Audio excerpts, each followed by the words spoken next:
माणसानं जीवन जगत असताना जगावं कसं हे छत्रपती शिवाजी महाराजांकडून आपण शिकलं पाहिजे। माणसानं मरावं कसं हे धर्मवीर संभाजी महाराजांकडून आपण शिकलं पाहिजे।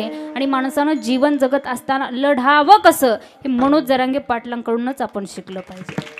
माणसानं धर्मासाठी काय केलं पाहिजे, धर्म कसा जागवला पाहिजे, धर्म कसा माणसानं टिकून ठेवला पाहिजे, तर शास्त्रानं आपल्याला सांगितलं दादा, आपल्याला देवानं ज्ञान दिलं, पैसा दिला, धन दिला, संपत्ती दिली, सगळ्या गोष्टी देवानं आपल्या जवळ आपल्याला दिलेल्या आहेत।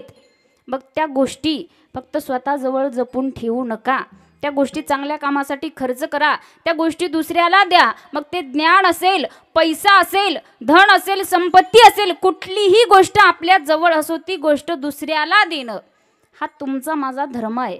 दादा हे मी मनाचं सांगत नाही, संतांनी सुद्धा आपल्याला सांगितलं माणसाने धर्मासाठी दिलं पाहिजे। तुका म्हणे फार थोडा तरी परोपकार, संतांचं सांगणं आहे, नका घालू दूध जयामध्ये सार, ताकाचे उपकार तरी करा, ताकाचे उपकार तरी करा, जयामध्ये सार ताकाचे उपकार तरी करा, ताकाचे उपकार तरी करा, तरी नका घालू दूध जयामध्ये सार, ताकाचे उपकार तरी करा। संतांनी सांगितलं जवळचं अन्न तरी द्या, पाणी तरी द्या, आपल्या जवळ जी गोष्ट असेल ती दुसऱ्याला देणं हा तुमचा माझा धर्म आहे। आणि दादा माणसानं दिलं पाहिजे, देवानं सुंदर नरदेह दिला याच्यासाठी दिला। ओ देवे दिला दे भजना गोमटा, देवे दिला दे भजना गोमटा, देवे दिला दे भजना गोमटा, देवे दिला दे भजना गोमटा, देवे दिला दे भजना गोमटा, देवे दिला दे भजना गोमटा, देवे दिला दे भजना गोमटा, देवे दिला दे भजना गोमटा,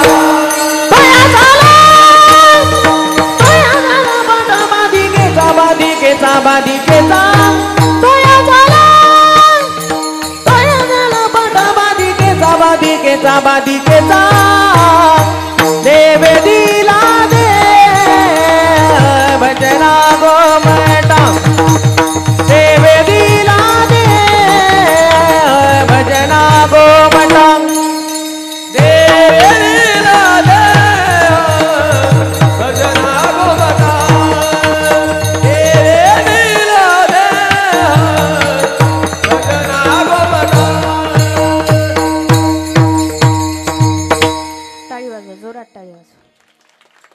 देवे दिला देह भजना गोमटा, तोया झाला पाटा बाधिकेचा। संतांनी सांगितलं दादा देवानं सुंदर नरदेह तुम्हाला मला दिलेला आहे। मग माणसानं धर्माच्या ठिकाणी जाग राहिलं पाहिजे, माणसानं धर्म टिकवला पाहिजे। धर्म कसा टिकवायचा तर दादा तुम्हाला सांगू का, आपल्याला देवानं सगळ्या गोष्टी दिलेल्या आहेत, कोणत्याही गोष्टीची आपल्याला देवानं कमी केलेली नाहीये। आपल्याकडे धन दिलं, पैसा दिला, ज्ञान दिलं, मान दिला, सन्मान दिला, सगळ्या गोष्टी देवानं आपल्याला दिल्या। मग त्या गोष्टी फक्त जपून ठेवू नका, त्या गोष्टी दुसऱ्याला देणं हा तुमचा माझा धर्म आहे। माणसानं दिलं पाहिजे, जर दिलं नाही तर माणसाची अवस्था अशी होते दादा। पुरुष मंडळ दुर्योधन पाहिला का तुम्ही? पाहिला? पाहिला नाही पाहिला, फक्त तो गेला दादा, गेला तो, पण त्याने त्याच्या पॅनलचे बरेच लोक जिवंत ठेवून गेला। गावात बरेच दुर्योधन असतात, सप्ताह चालू झालेला जमत नाही, कीर्तनाचा आवाज आलेला जमत नाही, सप्ताहाला वर्गणी मागितलेली जमत नाही, असे दुर्योधन गावात बरेच असतात। पण हा दुर्योधन मी सांगत नाही, त्या युगातला तो दुर्योधन होता दादा। त्या दुर्योधनानं जीवनामध्ये कधी धर्म टिकवला नाही, कधी पाखंड्याचं खंडन जीवनामध्ये केलं नाही, कधी धर्माच्या ठिकाणी जागा राहिला नाही. देवानं सगळ्या गोष्टी जवळ दिल्या, ज्ञान, पैसा, धन, संपत्ती सगळ्या गोष्टी दिल्या, पण त्या दुर्योधनानं दुसऱ्याला कधीच काही दिलं नाही. दारामध्ये जर भिकारी आला तर कधी त्या भिकाऱ्याला कधी भिक्षा वाढली नाही, कधी अन्न दिलं नाही, कधी पाणी दिलं नाही. पण त्या दुर्योधनानं त्याच्या जीवनामध्ये एक चांगलं काम केलं. दारामध्ये जर एखादा भिकारी भिक्षा मागण्यासाठी आला तर त्या दुर्योधनानं काय केलं दादा, देणाराचं घर असं बोटाने दाखवलं. ते तिकडं द्रौपदी वहिनीचं घर, तिकडं खायला मिळेल, तिकडं अन्न मिळेल, तिकडं पाणी मिळेल, सगळं काही तिकडं मिळेल, तिकडं जा असं फक्त देणाराचं घर बोटाने दाखवलं. काही दिवसानंतर तो दुर्योधन 10-5 मित्रांसोबत जंगलामध्ये शिकारीसाठी गेला. आणि शिकारीसाठी गेल्याच्या नंतर नेमकं झालं असं, दुर्योधन ज्या जंगलामध्ये गेला ना दादा, त्याच जंगलाला नेमकं वणवा लागला आणि तो दुर्योधन जाळामध्ये अडकला. 1 दिवस झालं, 2 दिवस झालं, 3 दिवस झालं, जाळ काय विजत नव्हता. आणि त्या 3 दिवसाच्या जाळानं दुर्योधनाला तहान लागली आणि भूक लागली, जोरजोरात ओरडायला लागला, अरे मला कुणीतरी अन्न द्या, मला कुणीतरी पाणी द्या, एका राजाचा मुलगा आहे मी, माझा बाप राजगादी चालवतो, खाण्यासाठी अन्न तरी द्या, नाहीतर पाणी तरी द्या. मग विप्रवेशात भगवंत प्रगट झाले आणि भगवंतांनी विचारलं, दुर्योधन महाराज तहान लागली काय? म्हणे हो ना. भूक लागली काय? म्हणे हो ना. कधी कुणाला दिलं काय? म्हणे नाही ना. म्हणे मग मरा असंच. माणसाचा धर्म आहे, माणसानं दिलं पाहिजे, नाही दिलं तर आपली ही अवस्था अशी होते दादा. दुर्योधन म्हणतो असं करू नका, एका राजाचा मुलगा आहे मी, माझा बाप राजगादी चालवतो, एक राजकुमार आहे मी, खाण्यासाठी अन्न तरी द्या, नाहीतर पाणी तरी द्या, काहीतरी खाण्यासाठी द्या. त्यावेळेस विप्रवेशातल्या भगवंतांनी सांगितलं, दुर्योधन महाराज जीवनात कधी कोणाला दिलं नाही, पण एक चांगलं काम केलं. म्हणे देणाराचं घर ज्या बोटाने दाखवलं ना, त्या बोटामध्ये अशी शक्ती आहे, ते बोट घ्या आणि तुमच्या जिभेला लावा, तुमची ताणही जाईल आणि तुमची भूकही जाईल. दुर्योधनानं पटकन बोट घेतलं आणि जिभेला लावलं. दादा तृप्तीचा ढेकरच दिला. तुम्ही जर पुरुष मंडळ कीर्तनामध्ये 4Gची रेंज घेऊन जर बसलेला असताल तर तुम्हालाही माझी हात जोडून विनंती आहे, जीवनामध्ये कधी कोणाला काही देता आलं नाही तरी चालेल, अन्न नाही दिलं तरी चालेल, पाणी नाही दिलं तरी चालेल, पैसा नाही दिला तरी चालेल, पण जीवनामध्ये एक काम करा, कमीत कमी एवढा कार्यक्रम तरी करा. बोटाने घर दाखवायचा, एवढा कार्यक्रम तुम्ही तुमच्या जीवनात केला ना, समजावं तुम्ही सुद्धा धर्म टिकवून ठेवताल, तुम्ही ही धर्माच्या ठिकाणी जागे राहताल. तुमचा माझा धर्म आहे दादा, माणसानं दिलं पाहिजे, हा तुमचा माझा धर्म आहे. नंबर 2चा धर्मशास्त्रानं सांगितला देवाचा धर्म. महिला मंडळ देवाचा धर्म आहे. पहा, महाभारतातली फार सुंदर कथा आहे. महिला मंडळ महाभारत पाहिलं का हो? कोरोनाच्या काळात पाहिलं का? मावशा म्हणतील ते आमच्या घरात रोजच चालू आहे. पण महाभारतातली कथा आहे, फार सुंदर कथा आहे. देवाचा धर्म मी तुम्हाला सांगते, सगळ्यांनी लक्षपूर्वक ऐकायचं. दादा देवाचा धर्म आहे. त्या महाभारतामध्ये धर्मराजा होता दादा, धर्मराजा. आणि त्या धर्मराजाला नेमकं द्यूत खेळायचं ज्ञान नव्हतं. द्यूत म्हणजे जुगार, आणि जुगार म्हणजे आत्ताच्या काळात काय म्हणतात त्याला? पुरुष मंडळ काय म्हणतात त्याला? गावाला माहीत नाही का? नाही ना, खेळत नाहीत ना? खरंच माझी शपथ खाऊन सांगा, पत्ते खेळता का? पुरुष मंडळ गावात पत्ते खेळता का? खेळता ना? मग लक्षपूर्वक ऐका. महाभारतातली कथा आहे.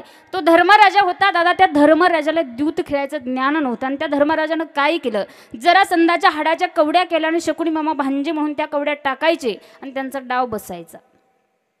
डाव बसल्याच्या नंतर आपल्यासारखं 10-20 रुपयावर डाव चालत नव्हता. डाव चालायचा इस्टेटीवर, प्रॉपर्टीवर, धनावर, संपत्तीवर त्यांचा डाव चालायचा. डाव बसल्याच्या नंतर महिला मंडळ देवाचा धर्म आहे. त्या धर्मराजानं काय केलं, अगोदर स्वतःला त्या डावावरती मांडलं, स्वतः डावामध्ये हरला. नंतर भीम बोलवला, भीमही डावामध्ये मांडला, भीम सुद्धा हरला. नकुल बोलवला, नकुलही मांडला, नकुल सुद्धा डावामध्ये हरला. सहदेव बोलवला, सहदेवही मांडला, सहदेव सुद्धा डावामध्ये हरला. नंतर स्वतः जवळची सगळी इस्टेट त्या डावावरती मांडली, प्रॉपर्टी मांडली, जवळचा पैसा मांडला, सगळं धन त्या डावावरती मांडलं आणि सगळं काही त्या डावामध्ये तो हरला. आणि हरल्याच्या नंतर धर्मराजा दुर्योधनाला म्हणतो, दुर्योधना आता डाव आपल्याला बंद करावा लागेल. दुर्योधनांना विचारलं, का रे दादा, का डाव बंद करायचा? म्हणे सगळं संपलं, माझ्याकडचं धन, इस्टेट, प्रॉपर्टी भावासकट सगळं या डावावरती मी मांडलं. आता मांडण्यासाठी माझ्याकडं काही सुद्धा शिल्लक राहिलेलं नाही. त्या दुर्योधनानं सांगितलं, दादा सगळं संपलं नाही, अजून तुझ्याकडे एक गोष्ट शिल्लक राहिली. म्हणे आता काय राहिलं दादा? सगळं संपलंय, धन, इस्टेट, प्रॉपर्टी, सगळं पैसा, सगळं काही संपलं, भावासकट सगळं काही या डावावर मांडलं. आता मांडण्यासाठी काही सुद्धा शिल्लक राहिलेलं नाही. त्या दुर्योधनानं सांगितलं, दादा अजून एक गोष्ट शिल्लक राहिली, तुझी द्रौपदी राहिली. किती वाईट असतं जुगार आणि देवाचा धर्म मी तुम्हाला सांगते बरं महिला मंडळ, लक्षपूर्वक ऐका. आणि त्या सत्यवचनी असणाऱ्या धर्मराजानं काय केलं? द्रौपदीलाही बोलवून घेतलं आणि द्रौपदीला सुद्धा डावामध्ये मांडलं. जे नको घडायला होतं तेच घडलं. द्रौपदीला सुद्धा तो डावामध्ये हरला आणि हरल्याच्या नंतर दुर्योधनानं सांगितलं, दुःशासना जा आणि द्रौपदीला दरबारात घेऊन ये. दुःशासन पळत गेला, द्रौपदी मातेला बोलवला, आवाज दिला, ए द्रौपदी, अगं चल तुला दरबारात बोलवलं. द्रौपदी माता विचार करतात महिला मंडळ, आजपर्यंत एक वहिनी म्हणून येणारा आवाज आज डायरेक्ट द्रौपदी म्हणून आलाय. पायऱ्या उतरता उतरता विचार करतात आणि दुःशासनाला म्हणतात, भाऊजी तुमचं माझं नातं काय आहे? मी तुमची वहिनी आहे, तुम्ही माझे भाऊजी आहात, तुम्ही माझ्याशी बोलताय कसं? तुम्ही माझ्याशी वागताय कसं? तुमचं माझं नातं आहे कसं? दुःशासनानं सांगितलं, द्रौपदी चल दरबारात गेल्याच्या नंतर कळल तुला. आणि दरबारामध्ये आणलं. महिला मंडळ द्रौपदी मातेनं पाहिलं, माझे 5 पती या ठिकाणी बसलेले आहेत. पण द्रौपदी मातेला माहिती नव्हतं, दादा 5ही पती माझे हातबल आहेत, काहीही करू शकत नाहीत. आणि त्या दुर्योधनानं सांगितलं, दुःशासना अरे ओढ तिची साडी, जुगारामध्ये जिंकलंय रे आपण तिला, डावामध्ये जिंकलंय रे आपण तिला. होती ती आतापर्यंत आपली वहिनी, पण आता झाली ती आपली दाशी. ओढ तिची साडी, ओढ तिची साडी.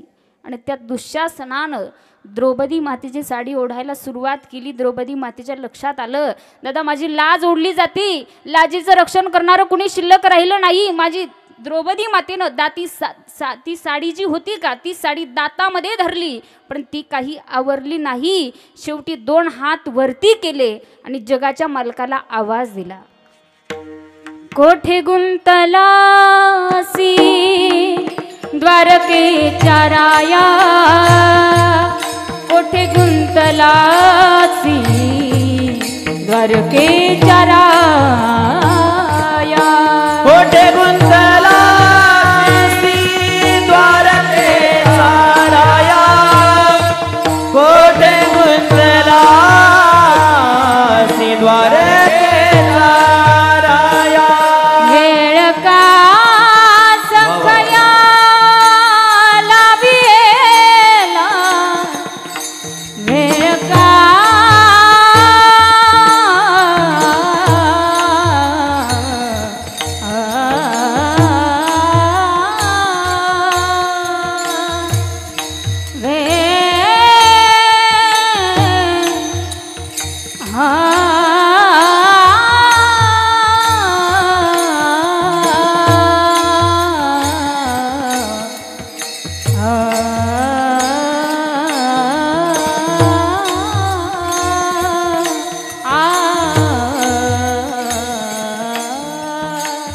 वेळ का सकया लाविला, धीरनाथ वीर सांभाळिय पुले, दीननाथ वीर सांभाळिय पुले, दीननाथ वीर सांभाळिय पुले, दीननाथ वीर संभाळिया पुले. वेळ का सखया लाविला,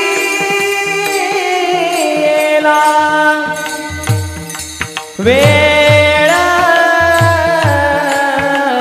का सखया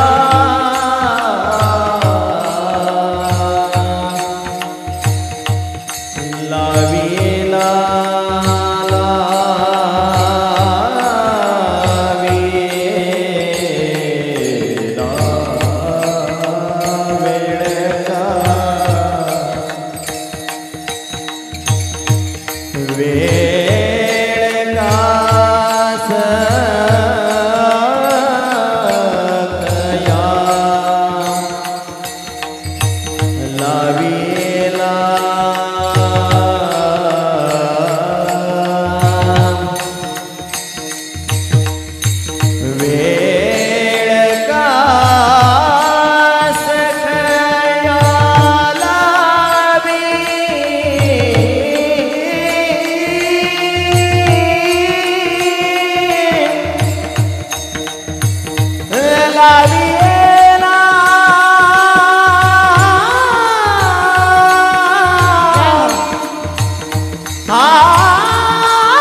सकया लाविला सांभाळ्या फुले दीनानाथ ब्रीद सांभाळ्या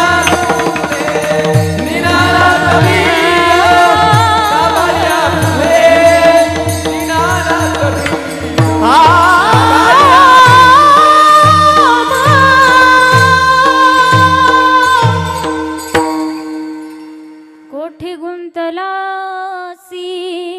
द्वारकेच्या राया कोठे गुंतलासी द्वारकेच्या राया कोठे गुंतलासी द्वारकेच्या राया वेळ कास खया लावीला द्रौपदी मातेनं जगाच्या मालकाला आवाज दिला. महिला मंडळ देवाचा धर्म आहे. देव इतका धावून आला की त्वरा झाला गरुडा टाकीला मागे जगाचा मालक इतका धावून आला आणि द्रौपदी मातेला दादा इतक्या साड्या पुरवल्या जगाच्या मालकानं की देव स्वतः साडी झाला. कौरवे पंचाळी सभे माझे आणिली आणि वस्त्र हरण वस्त्र कैची झाली माऊली. मग देवाचा धर्म आहे.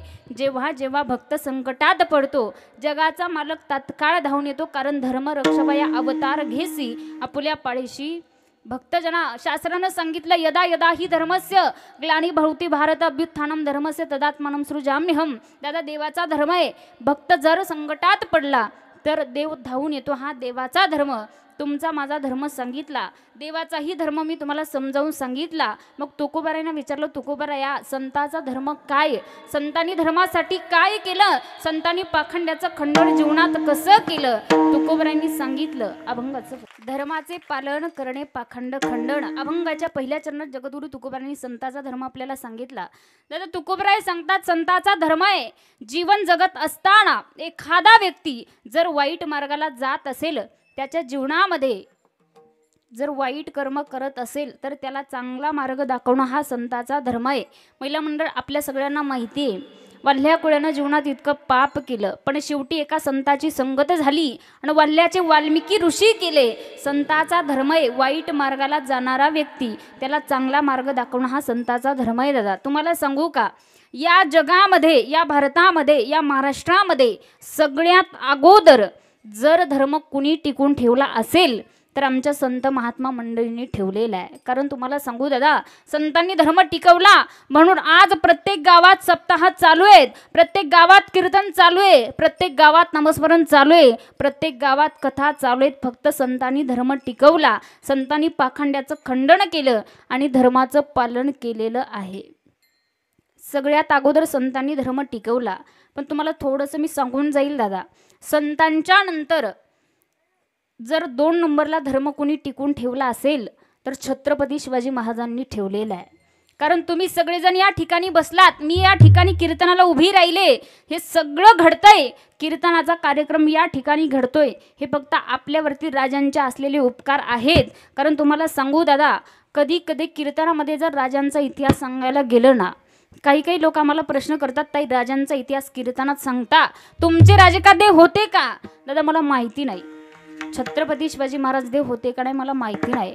पण आज आमच्या या राजांमुळे एक गोष्ट मला आवर्जून माहिती आहे. आज आमच्या या राजांमुळे प्रत्येक मंदिरातला देव जिवंत आहे. इतके उपकार छत्रपती शिवाजी महाराजांचे आपल्या जीवनामध्ये. कारण आज जर राजा घडले नसते तुम्ही या ठिकाणी कीर्तनाला बसलेला नसतात. मी या ठिकाणी कीर्तनाला उभी राहिली नसते. राजांच्या अगोदर धर्म टिकवला राजमाता राष्ट्रमाता जिजाऊमा साहेबांनी. पुरुष मंडळ लक्षपूर्वक ऐका तुम्हाला सांगू का माहेरचं आडनाव होतं त्यांचं जाधव आणि सासरचं आडनाव होतं त्यांचं भोसले. लखुजीराव जाधवांची ती कन्या जाधव परिवारात वाढलेली ती कन्या दानपट्टा चालवत होती. घोड्यावर बसत होती. तलवार चालवत होती. सगळे काम त्या मातेला येत होते आणि जाधव परिवारामध्ये ती कन्या वाढलेली. उपवर झाल्याच्या नंतर लखुजीराव जाधवांनी त्या कन्येचा विवाह निजामशाहीमध्ये काम करत असलेले वेरूळचे भोसले त्यांच्याशी करून दिला. आणि विवाह झाल्याच्या नंतर तब्बल 1च वर्षामध्ये निजामशाहीने मराठ्यामध्ये युद्ध पेटून दिलं. आणि मराठ्यामध्ये युद्ध पेटलं पण झाला प्रकार असा युद्ध पेटलं ते भोसलेंचं आणि जाधवांचं. प्रसंग फार सुंदर महिला मंडळ लक्ष देऊन ऐका बरं. फार सुंदर प्रसंग आहे. या मातेनं धर्म टिकवला, या मातेनं पाखंड्याचं खंडन जीवनामध्ये केलं, या मातेनं धर्माचं पालन जीवनामध्ये केलेलं आहे. म्हणून सगळ्यांनी लक्षपूर्वक ऐकायचं. महिला मंडळ, तुम्हाला सांगू का, युद्ध पेटल्याच्या नंतर जाधवांचं आणि भोसलेंचं युद्ध पेटलं. आपल्या देशात एवढा अवघड आहे दादा, बाहेरच्या देशातली लोक येतात, आपल्यात भांडण लावतात आणि आपल्याकडे भांडत बसतात. एवढं फार अवघड आहे आपल्या देशात. निजामशाहीने युद्ध पेटून दिलं, जाधवांचं भोसलेंचं युद्ध पेटलं. युद्ध पेटल्याच्या नंतर भोसलेंच्या सरदारानं जाधवांचे सरदार कापायला सुरुवात केली आणि तीच भोसलेंची तलवार दत्ता जाधव नावाच्या मुलावर येऊन पडली आणि तो मुलगा जमिनीला पडला. आणि ही वार्ता लखुजीराव जाधवांच्या कानावरती गेली. कानावरती गेल्याच्या नंतर 50 वर्षाचे लखुजीराव जाधव तळपायच्या मस्तकाला गेली. माझा मुलगा मारला, भोसलेनी माझा मुलगा मारला, भोसलेनी माझा मुलगा मारला. म्हणून 50 वर्षाचे लखुजीराव जाधव रणांगणात युद्धाकरता उतरले. विचार केला नाही, लाडकी कन्या दिलीये, संसार करणारे, त्या ठिकाणी राहणारे, तिचं घर त्या ठिकाणी उभं राहणारे. विचार केला नाही. 50 वर्षाचे लखुजीराव जाधव रणांगणात युद्धाकरता उतरले आणि भोसलेंचे सरदार कापायला सुरुवात केली. एक एक करून सगळी जमिनीला पडले आणि तीच भोसलेंची तलवार, तीच जाधवांची तलवार, लखुजीराव जाधवांची तीच तलवार ज्याला आपली लाडकी कन्या दिली ना महिला मंडळ, त्याच शहाजी राजे भोसलेंच्या तलवारीवर येऊन आदळली. इतका वाईट प्रसंग आहे हा. जीवनामध्ये कोणाच्याही जीवनात आला नाही पाहिजे इतका वाईट प्रसंग आहे. आणि हा सगळा प्रकार राजमाता राष्ट्रमाता जिजाऊमा साहेब पाहत होत्या. छत्रपती शिवाजी महाराज जन्माला येण्याच्या अगोदरचा हा इतिहास आहे.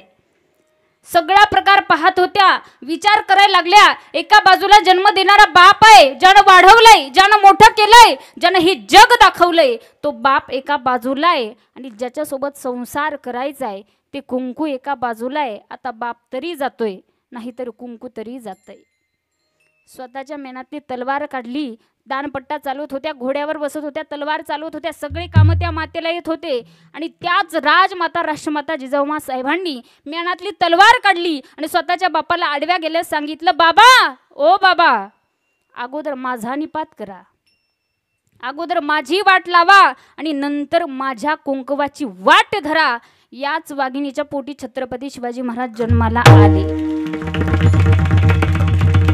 महिला मंडळ, कितीतरी गीतकारांनी त्या मातेसाठी एक म्हटलंय, फार सुंदर गीत आहे ते. धन्य धन्य थोर आई शिवरायाची जिजाई, आज पूजी तो महाराष्ट्र सारा. मुजरा मानाचा जिजाऊला, मुजरा मानाचा जिजाऊला, मुजरा मानाचा जिजाऊला, मुजरा मानाचा जिजाऊचा, मुजरा मानाचा जिजाऊचा. धन्य धन्य थोर आई शिवरायाची जिजाई. धन्य करावं, माझ्या मुलानं पाखंड्याचं खंडन करावं, नक्कीच करतील. पण तुम्हाला माझी हात जोडून विनंती आहे, तुम्हाला जर वाटत असेल ना माझ्या मुलानं धर्म टिकवला पाहिजे, तर तुम्हाला अगोदर मुलांवरती संस्कार करणं काळाची गरज आहे. कारण तुम्हाला सांगू, या कीर्तनातून तुम्हाला काही जरी नाही घरी घेऊन जाता आलं, एवढा मुद्दा माझा नक्की घरी घेऊन जा, कारण तुमच्या लेकरांच्या भविष्यासाठी आहे. तुम्हाला सांगू, मुलांवरती चांगले संस्कार करा. मी याच्याही अगोदर कीर्तनात सांगितलेलं आहे, किती मावशांच्या लक्षात आहे मला सांगता येणार नाही, पण परत सगळ्यांनी लक्षपूर्वक ऐका. घरी घेऊन जाताना एवढाच मुद्दा घेऊन जा. तुम्ही तुमच्या जर मुलांना चांगले संस्कार दिले ना, तर तुमचीही मुलं धर्म टिकवतील. तुम्ही म्हणाल, ताई आम्ही का मुलांना संस्कार देत नाही का? देता ना, तुम्हीही मुलांना चांगले संस्कार लावता. तुमचे संस्कार तर असे आहेत महिला मंडळ, तुमचा मुलगा जर रडायला लागला तर तुम्ही तुमच्या मुलाच्या हातामध्ये हरिपाठ देता. देता ना, ज्ञानेश्वरी देता, तुकोबाऱ्यांचा गाथा देता, देता ना. मग काय देता? थोडं सरी काही वाटत नाही, मोबाईल म्हणता. पण विनंती माझे महिला मंडळ, मुलगा लहान आहे तोपर्यंतच. मला इथं हात वरती करून सांगा, किती लोकांच्या घरात ज्ञानेश्वरी आहे? हे पण नाही. 1 2 3 तुम्ही बाहेर गावचे आहेत ना नाही इथले गावातले हात वरती करा फक्त 1 2 बाकीचे तुमच्याकडे नाही तुमच्याकडे फक्त मोबाईल उपलब्ध आहेत का गाथा नाही ज्ञानेश्वरी नाही हरिपाठ नाही काहीच नाही तुमच्याकडं तुम्हाला विनंती माझे महिला मंडळ तुमच्याकडं नसू द्या पण इथून पुढं आळंदीला जा माऊली ज्ञानोबरांची ज्ञानेश्वरी आणून घरात ठेवा फक्त ठेवू नका जोपर्यंत मुलगा लहान आहे तोपर्यंत मुलाला सांगा बाळ शाळेत चाललाय जा पण शाळेत जाण्याच्या अगोदर ज्ञानेश्वरीची एकच ओवी वाचून जा महिला मंडळ तुमचा मुलगा जीवनामध्ये जेव्हा ज्ञानेश्वरीची एकच ओवी वाचेल ना तुमचा मुलगा जीवनात सक्षम झाल्याशिवाय राहणार नाही कारण ही ताकद माऊली ज्ञानोबरांची आहे ही ताकद माऊलींच्या ग्रंथाची आहे येणारी जी तरुण पिढी आहे ना दादा ही पिढी फार डिप्रेशनमध्ये चालली त्याचं कारण फक्त एक आहे सोशल मीडिया आणि सगळ्यात मोठा दोष महिला मंडळ तुमचा आहे तुम्ही मुलांना जर चांगले संस्कार दिले तर नक्कीच मुलं धर्म टिकवतील दादा या ज्ञानेश्वरीवरती बाहेर देशात लोक PhD करतात ऑक्सफर्ड युनिव्हर्सिटीमध्ये 129 विद्यार्थी असे आहेत ते आजही माऊलींच्या ज्ञानेश्वरीवरती PhD करतात आपल्या भारताचं दुर्दैव आहे आपल्या भारतातली तरुण साधी ज्ञानेश्वरी चाळत सुद्धा नाहीत आपल्या भारताचं दुर्दैव आहे प्रत्येकाला विनंती मोबाईल वापरू नका या मताची मी मुळीच नाही नक्कीच वापर करा पण जीवनामध्ये जे काही ज्या गोष्टी आपल्या जीवनाचा उद्धार होईल ना त्या गोष्टी नक्कीच आचरणात आणा तुकोबरांचा गाथा असेल माऊली ज्ञानोबरांची ज्ञानेश्वरी असेल हरिपाठ असेल संतांनी दिलंय दादा आपल्याला फुकट दिलं त्याचे पैसे बिशे घेतले नाही फुकट दिले संतांनी पण त्या संधीचं सोनं आपल्याला करता येईना मुलांना जर चांगले संस्कार दिले तर नक्कीच मुलं धर्म टिकवतील मग संतांनीही धर्म टिकवला राजांनीही धर्म टिकवला दादांनी संतांनी का धर्म टिकवला त्याच्या पाठीमागचं कारण आहे तर संतांना हे जग बुडलेलं पाहावत नाही बुडते हे जन न देखावे डोळा आणि येतो कळवळा म्हणून संतांनी आपल्यावर उपकार केले म्हणून संतांचा धर्म आहे दादा संतांचा अवतार कार्य ज्याच्यासाठी संपन्न झालं जगाच्या कल्याणा संतांच्या विभूती आणि देह कष्टविती परोपकारी संतांचा धर्म आहे वाईट मार्गाला जाणारा व्यक्ती त्याला चांगला मार्ग दाखवणं हा संतांचा धर्म आहे शास्त्रानं सांगितलं या जगामध्ये आपल्यावरती उपकार करणारे 4 लोक आहेत परोपकाराय वहंती नद्या परोपकाराय फलंती वृक्ष परोपकाराय दुहंती गावं आणि परोपकाराय इदम शरीर महिला मंडळ पहिला उपकार सांगितला नदीचा दुसरा उपकार सांगितला झाडाचा तिसरा उपकार सांगितला गायीचा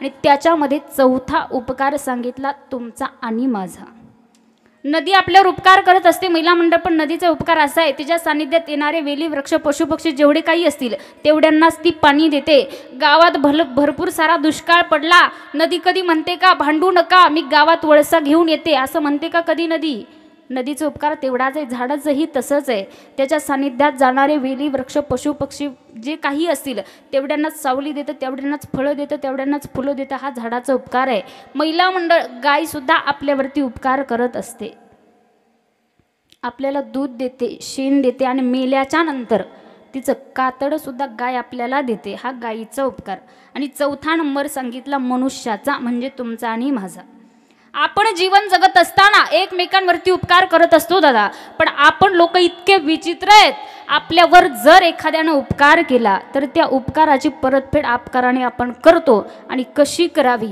तुम्हाला मला हे चांगलं पाठ झालेलं आहे याच्यासाठी एक उदाहरण मी तुम्हाला सांगून जाईल मी विनोदानं सांगत असते एक गृहस्थ होते आणि त्यांनी काय केलं 2 तरणी गोरी घेतली पुरुष मंडळ तरणी गोरी गाडीला जुंपली आणि तरण्या गोरींना शिस्तीत चालायची सवय कसे चालतात ते खोदडा शेतात गेला दिवसभर सगळं काम आटोपलं आणि परत सायंकाळच्या वेळी गावाकडे निघाला तीच गोरे गाडीला जुंपली आणि जुंपल्याच्या नंतर नेमकं गावाकडे येत असताना ती तरणी गोरी पळायला लागली आणि पळता पळता त्यांच्या नाकातली व्यसन तुटली आणि गाडीवरचा तावा सुटला हा गृहस्थ जोरजोरात ओरडायला लागला बाजूला सरका कोऱ्याच्या नाकातली व्यसन तुटली गाडीवरचा ताबा सुटला चाक तुमच्या पायावरून जाईल तुमच्या पायाला दुखापत होईल बाजूला सरका लोकही त्याला प्रतिसाद देत होते लोकही बाजूला सरकत होते पण महिला मंडळ नेमकं गावाच्या टोकाला आला आणि गावाच्या टोकाला होतं शांताबाईचं घर इथल्या नाही एकामेकीकडे पाहू नका कोणी असतील तर इथल्या नाही शांता काकूचं घर पाहिलं आणि या ग्रहस्थाचे हातपाय गळले. हा जोरजोरात ओरडायला लागला, काकू बाजूला सरका, बाजूला सरका. गोऱ्याच्या नाकातली व्यसन तुटली, गाडीवरचा ताबा सुटला, चाक तुमच्या पायावरून जाईल, तुमच्या पायाला दुखापत होईल, काकू बाजूला सरका.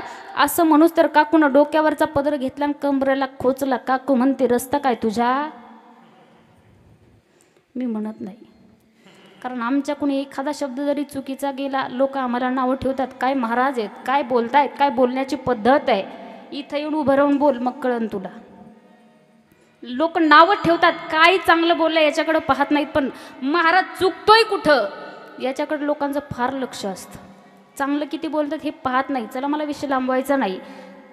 ते ग्रहस्थांनी सांगितलं, काकू रस्ता तुमचा आहे, रस्त्याला पैसे तुम्हीच दिले, रस्ता तुमच्याच नावाचा आहे, पण बाजूला सरका, चाक तुमच्या पायावरून जाईल, तुमच्या पायाला दुखापत होईल, म्हणून तरी बाजूला सरका. असं म्हणूच तर भर दिशी गाडी आली आणि काकूच्या पायावरून गेली. कडकन पाय मोडला. महिला मंडळ, काकूनं हॉस्पिटलला जायचं, काकू कुठं गेली? पोलीस स्टेशनला. याच्यावर केस नोंदवली, केस गेली कोर्टात. याला नेण्यासाठी वकील आले, हे बिचारं घरातच रडत बसलं. उपकाराची परतफेड आपण अपकाराने कशी करतो याच्यासाठी उदाहरण मी तुम्हाला सांगते.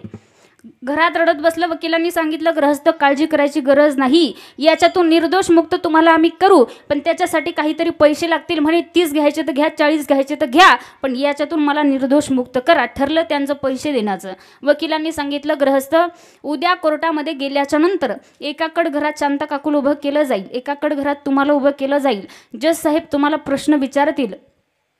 जज साहेबांनी कुठलाही प्रश्न विचारला, दुसरं काही बोलायचं नाही, प्रश्नाचं उत्तर एकच द्यायचं, फक्त म्हणायचं बोईंग. दुसरं काही सुद्धा बोलायचं नाही. ठरलं. दुसऱ्या दिवशी कोर्टात गेला. एका बाजूला शांता काकू उभी केली, एका बाजूला हे ग्रहस्थ उभे केले, आणि जज साहेबांनी पहिला प्रश्न या ग्रहस्थाला केला, नाव काय तुमचं? हा म्हणे बोईंग. कुठून आलात? म्हणे बोईंग. या बाई कोण? म्हणे बोईंग.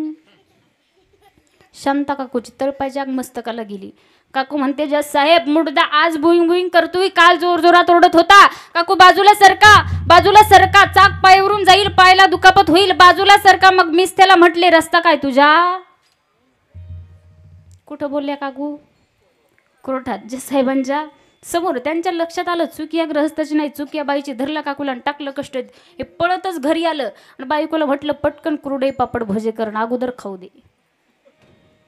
पत्नीनं सुंदर स्वयंपाक केला. पुरुष मंडळ यानं काय केलं, एकदम 4-5 भजे घेतले आणि तोंडात भरले. ते चगळून आत ढकलायचे होते. तेवढ्यात त्याचे वकीलदारात हजर झाले. वकील म्हटले, ओ ग्रहस्था, आमच्या पैशाचं काय?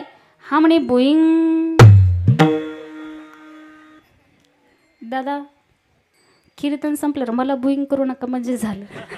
विठ्ठल विठ्ठल विठ्ठल विठ्ठल विठ्ठल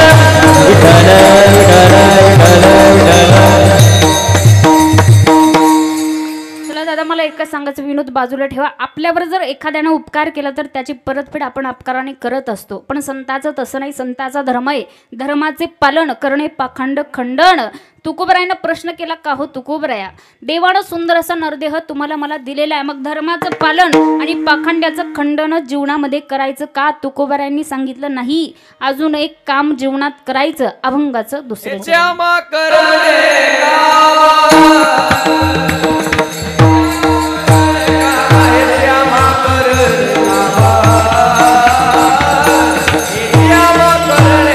हेची आमा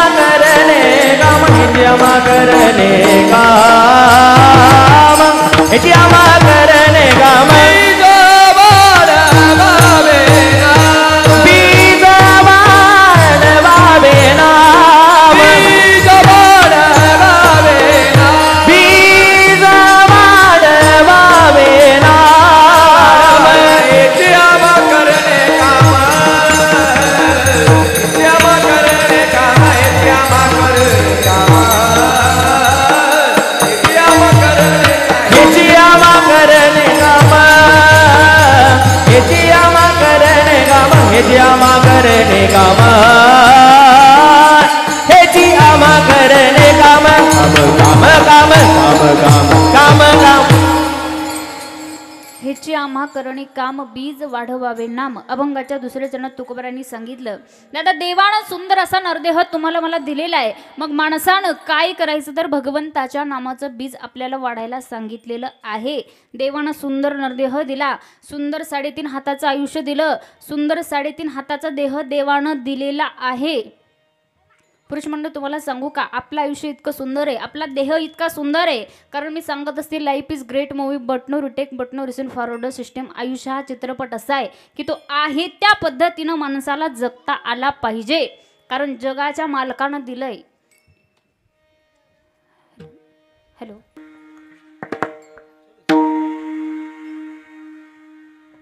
महिला मंडळ उठून जाऊ नका. अंधारात गेल्या का काही. विठ्ठल विठ्ठल हरी विठ्ठल विठ्ठल विठ्ठल विठ्ठल. तर दादा ऐका लक्षपूर्वक. देवानं सुंदर असा नरदेह आपल्याला दिलेले. मग तुकोबाराय सांगतात भगवंताच्या नामाचं बीज वाढा, भगवंताचं नामस्मरण कर. इंद्रिय हात पाय कान दिले इंद्रिय हात पाय कान तू जोडसे डोळे मुख बोलाया हो डोळे मुख बोलाया वचन हे तू जोडसे नारायण हे तू जोडसे नारायण. नासे जीव पण भवरोग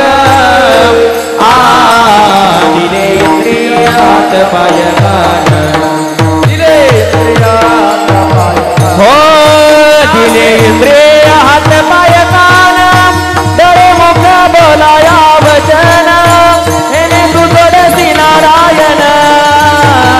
असे जीव पण भवरोग दिले इंद्रिय हात पाय कान डोळे मुख बोलाया वचन हेने तू जोडसी नारायण.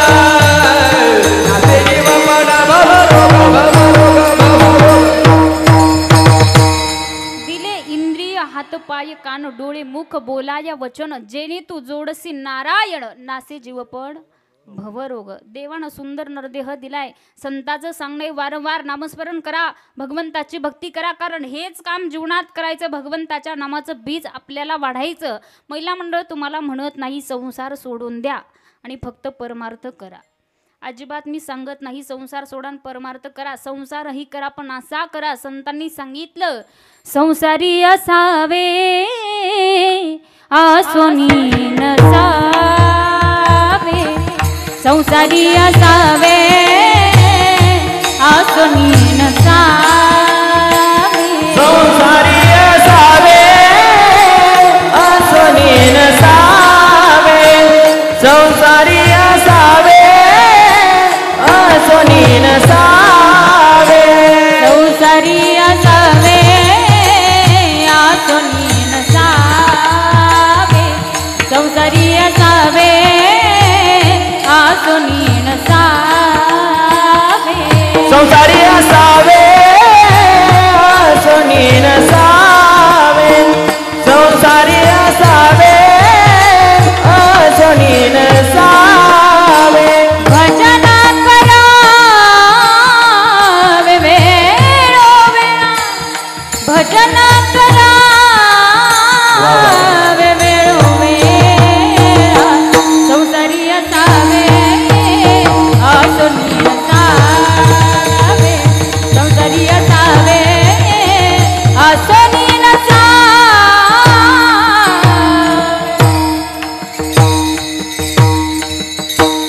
संतांनी सांगितलं संसार असा करा. संसारी असावे आसोनी नसावे. भजन करावे वेळोवेळा. भजन करावे वेळोवेळा. संसारी असावे आसोनी नसावे. संसारी असावे आसोनी नसावे.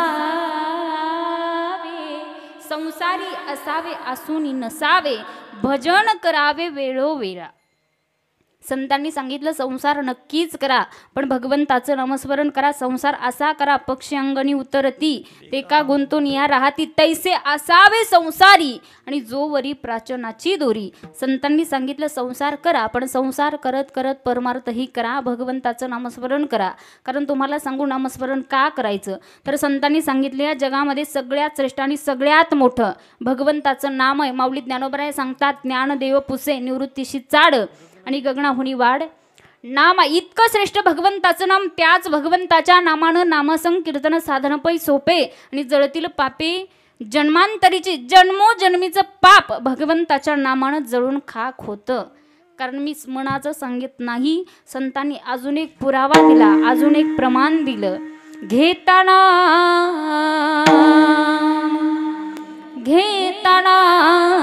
विठोबाचे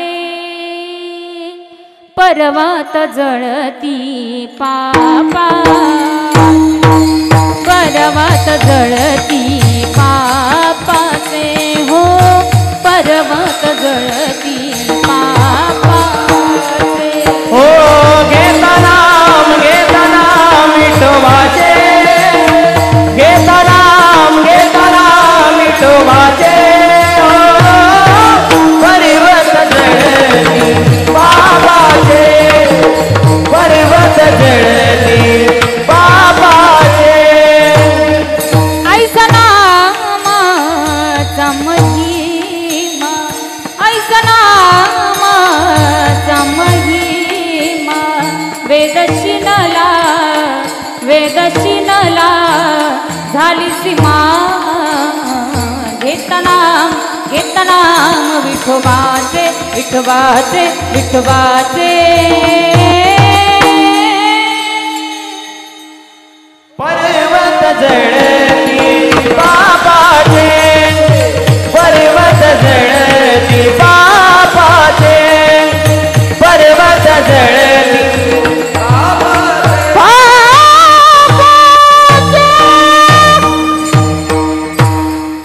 ऐसा नामाचा महिमा, वेदशिनला झाली सीमा. घेता नाम विठोबाचे, पर्वत जळती पापाचे. भगवंताच्या नामानं तुमच्या माझ्या जीवनातली सगळी पाप, सगळी वाईट कर्म जळून खाक होतात. म्हणून तर नामस्मरण करायचंय. पण दादा तुम्हाला सांगू, महिला मंडळ, मी याच्याही अगोदर कीर्तनात तुम्हाला सांगितलेलं आहे, तुम्ही भगवंताचं नामस्मरण करत नाही. करता का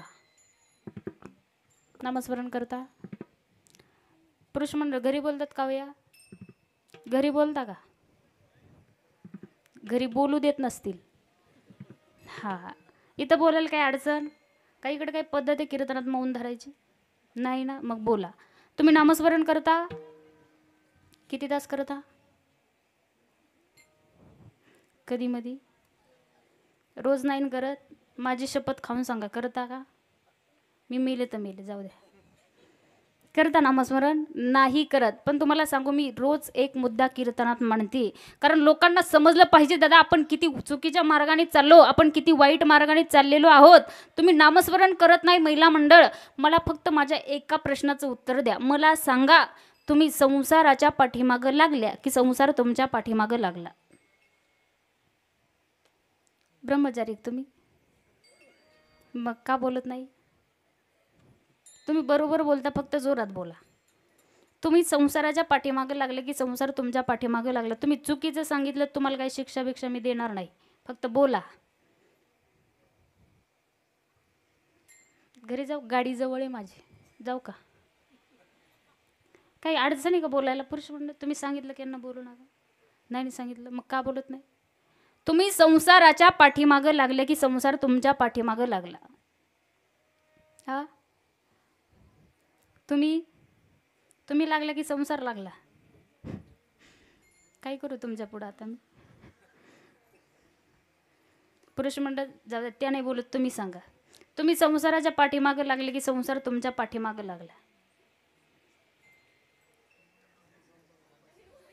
हा, बरोबरच सांगितलं दादा, तुम्ही बरोबर सांगितलं. तुम्ही संसाराच्या पाठीमागं लागले, पण संसार सुखाचा आहे का? कसा आहे संसार सुखाचा? गाडीत येतं का माझ्यासोबत? संसार सुखाचा नाही, दुःख बांधवडी आहे हा संसार सुखाचा विचार नाही कोठे. तुमचा संसार असा आहे महिला मंडळ. या वारकरी संप्रदायामध्ये कवित्री होऊन गेल्या संत बहिणाबाई, आणि त्या बहिणाबाईंनी तुमच्या या संसाराचं वर्णन केलं. बहिणाबाई सांगतात तुमचा संसार कसा आहे. अरे संसार संसार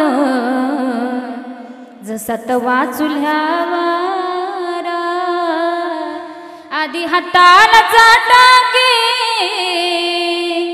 मग मिळते भाकर.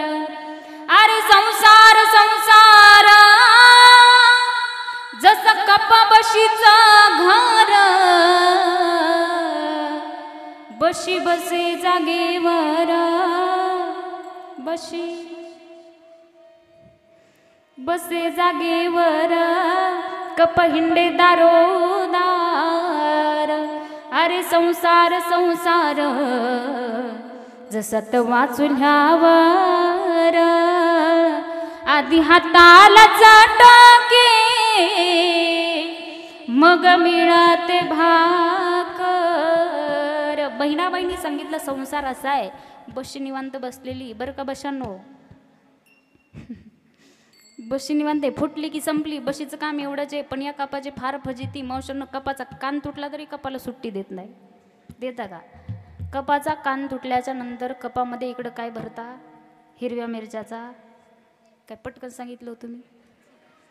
कसा आहे संसार दुःखानं भरकटलेला. दादा आज या जगामध्ये प्रत्येकाला अपेक्षा आहे सुखाची. प्रत्येकाला वाटतं मला सुख प्राप्त झालं पाहिजे, पण तुम्ही लोक ज्या चुकीच्या मार्गाने चाललायत त्या गोष्टीतून तुम्हाला सुख प्राप्त होणार नाही. कारण दुःखानं भरकटलेला तुमचा संसार, या संसारामध्ये सुख नाही. आज या जगामध्ये प्रत्येकजण अपेक्षा करत आहे सुखाची. दादा या सुखासाठी काही काही लोक योग करतात, याग करतात, तप करतात, अनुष्ठान करतात, तरीही सुख प्राप्त होत नाही. का? अपेक्षा वाढत जातात, आपली अपेक्षा संपत नाही. संसाराची अपेक्षा आपली संपत नाही, म्हणून तुमचा संसार दुःखानं भरकटलेला. तुम्ही याच संसाराच्या पाठीमागं लागलात, म्हणून तुम्ही नामस्मरण भगवंताचं करत नाही. कारण या जगामध्ये सुखच नाहीये. विठ्ठल विठ्ठल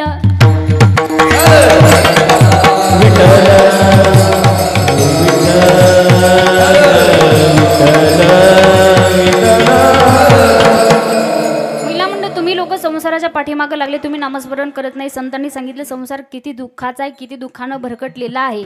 या संसार नगरी बाजारावर लागबाई, या संसार नगरी बाजारावर लागबाई. यात सुख नाही त्यात सुख नाही, यात सुख नाही त्यात सुख नाही.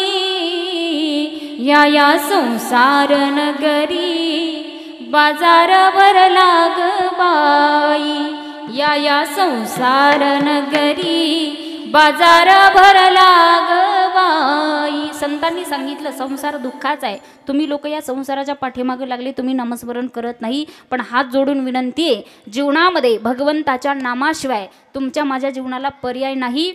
संतांनी सांगितलं संसार सोडू नका, कामामध्ये काम काही म्हणा. उठता बैसता हरी बोला, भांडता कांडता हरी बोला, सर्व कार्य करता हरी बोला, पण भगवंताचं नामस्मरण करा. आणि माझाही वारंवार सांगण्याचा हेतू एकच आहे. आपल्याकडं सुद्धा वेळ फार कमी राहिला. किती राहिला ग? 5 मिनटं फक्त, 5 7. कीर्तनाचं नाही हो, आयुष्याचा विचारते मी. आयुष्याचा वेळ सांगता येतोय का? कुणी सांगू शकत नाही. महिला मंडळी तर थाटात उभी राहून कीर्तन करतीये, पण घरी जाईपर्यंत राहील याची काही गॅरंटी आहे का? नाही, मारतात लगेच. पण ही वस्तुस्थिती दादा सांगू शकत नाही. कोण कधी जाईल? तुम्ही कीर्तनाला बसलात, उठता येईल का नाही याची गॅरंटी नाही. देवानं आयुष्य दिलं, पण कमी कमी होत चाललं. सांगायचं राहून गेलं नाही. अल्प आयुष्य मानवी देह, शत गणिले ते अर्धरात्र खाय, मध्ये बालत्व पीडा रोग क्षय, काय भजनासी उरले ते पाहे गाणे राम राम स्मरा. म्हातारपणी, बरोबर ना? पुरुष मंडळ कधी राम राम स्मरा, कधी उद्या काज राम राम स्मरा आधी, पण या प्रमाणाचा विचार जीवनात केलाय का कधी? संतांनी सांगितलं नामस्मरण करा, पण कशाच्या अगोदर करायचं? जेवण करण्याच्या अगोदर, आंघोळ करण्याच्या अगोदर, गाडीवर बसण्याच्या अगोदर, बाहेर फिरायला जाण्याच्या अगोदर, कशाच्या अगोदर करायचं? जीवनात कधीतरी हा प्रश्न आपल्याला पडला पाहिजे. मी तुम्हाला सांगू का, मी शतकोटी वाचत असताना माझ्या वाचनात एक सुभाषित आलं होतं आणि ते सुभाषित आपल्याला सांगतं की भगवंताचं नामस्मरण कशाच्या अगोदर करायचं. शतम विहाय भोक्तव्यम सहस्रम स्नानमाचरे लक्षम विहाय दातव्यम कोटिम त्यात्वा हरिम भजे. सुभाषितकारांनी सांगितलं 100 कामं सोडा, अगोदर जेवण करून घ्या. 1000 कामं सोडा, अगोदर स्नान करून घ्या. 1,00,000 कामं सोडा, अगोदर दान धर्म करून घ्या. आणि कोटी कामं बाजूला ठेवा, अगोदर भगवंताचं नामस्मरण करून घ्या. म्हणून राम राम स्मरा आधी. म्हणून संतांचं वारंवार सांगणे, देवानं सुंदर नरदेह दिला, कधी जाईल सांगू शकत नाही. भाड्यानं दिलेलं हे घर एक दिवस देव घेऊन जाणारे, इथं राहण्यासाठी आलेलो नाही. कारण एका हिंदी भजनातून फार सुंदर सांगितलं जातं, जिंदगी का किराए का घर है, जिंदगी का किराए का घर है, एक ना एक दिन बदलना पड़ेगा, एक ना एक दिन बदलना पड़ेगा, एक ना एक दिन बदलना पड़ेगा. जिंदगी एक किराए का घर है, जिंदगी एक किराए का घर है, एक ना एक दिन बदलना पड़ेगा, एक ना एक दिन बदलना पड़ेगा, एक ना एक दिन बदलना पड़ेगा. इतना मासूम हो जाएगा तू, इतना मजबूर हो जाएगा तू, इतना मासूम हो जाएगा तू, इतना मजबूर हो जाएगा तू. ये जो मखमल का चोला है तेरा, ये जो मखमल का चोला है तेरा, एक फन में बदलना पड़ेगा, एक फन में बदलना पड़ेगा, एक फन में बदलना पड़ेगा. जिंदगी एक किराए का घर है, जिंदगी एक किराए का घर है, एक ना एक दिन बदलना पड़ेगा, एक ना एक दिन बदलना पड़ेगा, एक ना एक दिन बदलना पड़ेगा, पड़ेगा पड़ेगा. जिंदगी का किराए का घर है,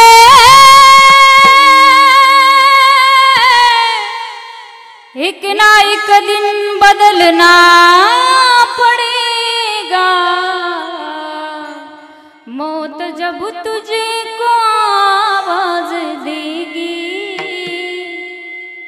मौत जब तुझे को आवाज देगी, घर से बाहर निकलना पड़ेगा, घर से बाहर निकलना पड़ेगा, घर से बाहर निकलना पड़ेगा. जिंदगी एक किराए का घर आहे, एक ना एक दिन बदलना. शिमाळ गळा, गोपी चंदन टीळ आणि हृदयी कळवळा, एवढ्याच गोष्टी देवाला आवडतात. पण माळ घालायची तर योग्य वयात घाला.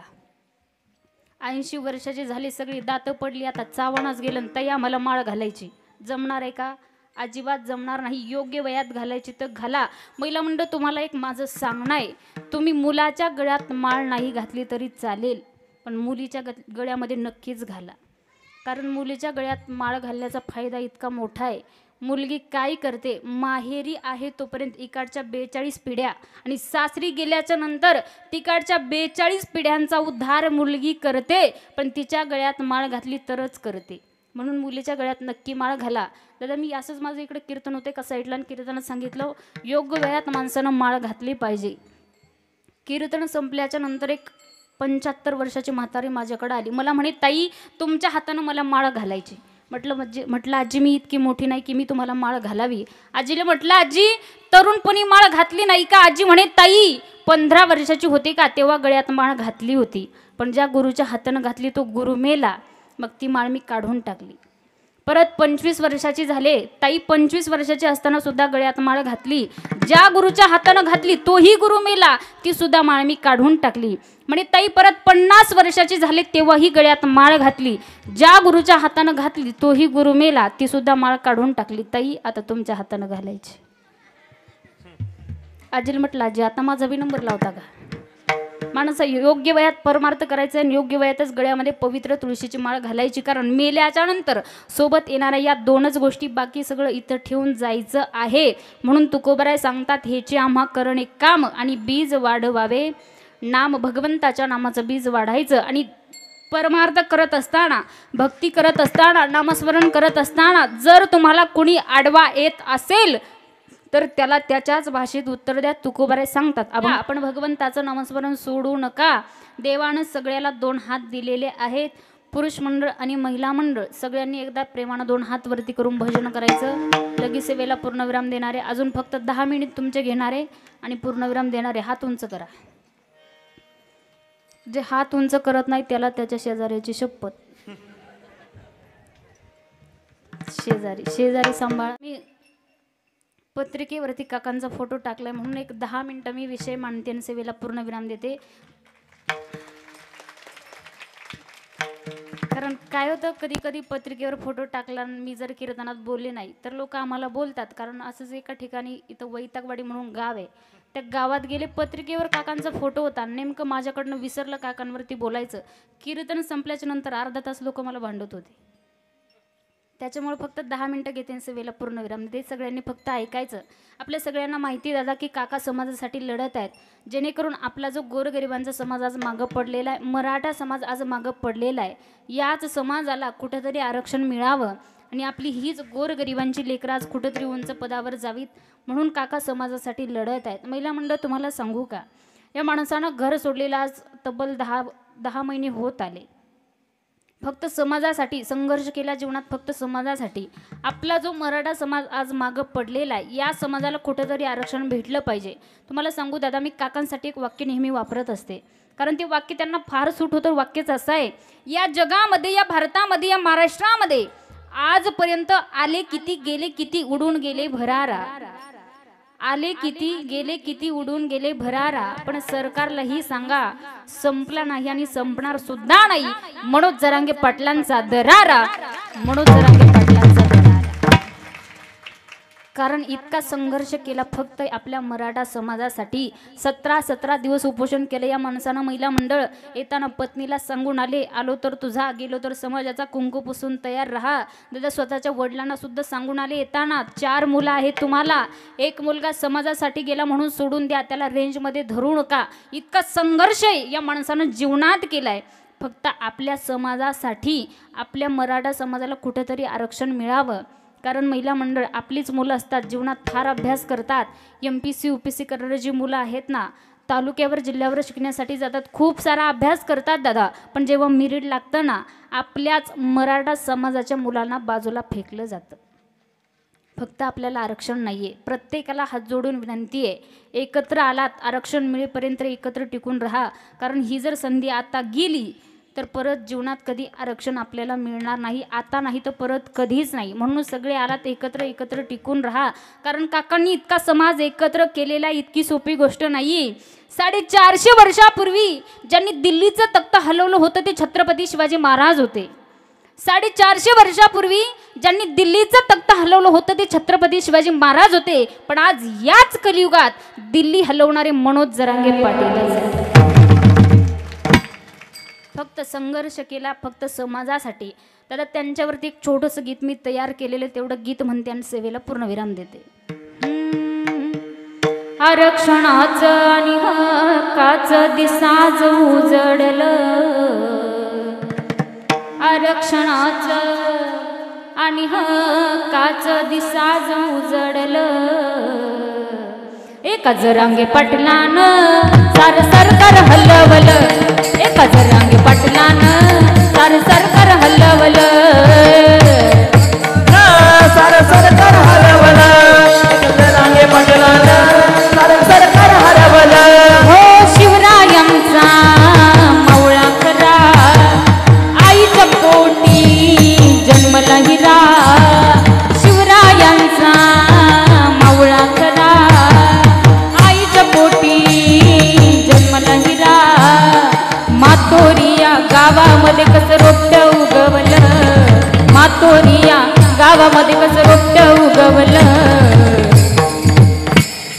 जरांगे पाटलानं सारे सरकार हलवलं, एका जरांगे पाटलानं सारे सरकार हलवलं, जरांगे पाटलानं सारखं सरकार हरवलं, एक जरांगे पाटलानं सारखं सरकार हरवलं. हो पेटून उठला हा मर्द मराठा, शब्द जमणार नाही आता खोटा, पेटून उठला हा मर्द मराठा, शब्द जमणार नाही आता खोटा. बसलेल्या त्या शांत वाघाचं डोकं उठवलं, बसलेल्या त्या शांत वाघाचं डोकं उठवलं, एका जरांगे पाटलानं सारे सरकार हलवलं, एका जरांगे पाटलानं सारे सरकार हलवलं, जरांगे पाटलानं सारखं सरकार हरवलं, एक जरांगे पाटलानं सारखं सरकार हरवलं. हो लढतोय वाघ समाजासाठी, सारा समाज आहे त्यांच्या पाठीशी, लढतोय वाघ समाजासाठी, सारा समाज आहे त्यांच्या पाठीशी. एक मराठा लाख मराठा रानात पेटवलं, एक मराठा लाख मराठा रानात पेटवलं,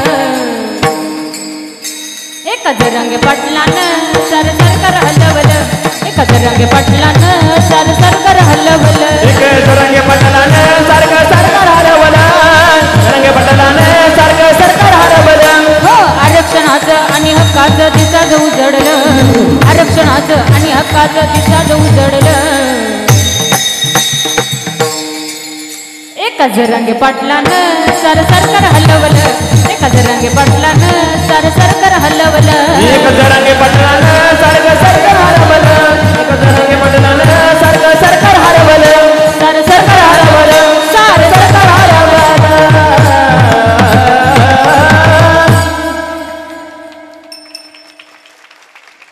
तर प्रत्येकाला एकच विनंती, आपण एकत्र आलात एकत्र टिकून राहा, कारण आता नाही तर परत कधीच नाही. जाता जाता एकच वाक्य देऊन जाईल, माणसानं जीवन जगत असताना जगावं कसं हे छत्रपती शिवाजी महाराजांकडून आपण शिकलं पाहिजे. माणसानं जीवन जगत असताना जगावं कसं हे छत्रपती शिवाजी महाराजांकडून आपण शिकलं पाहिजे. माणसानं मरावं कसं हे धर्मवीर संभाजी महाराजांकडून आपण शिकलं पाहिजे.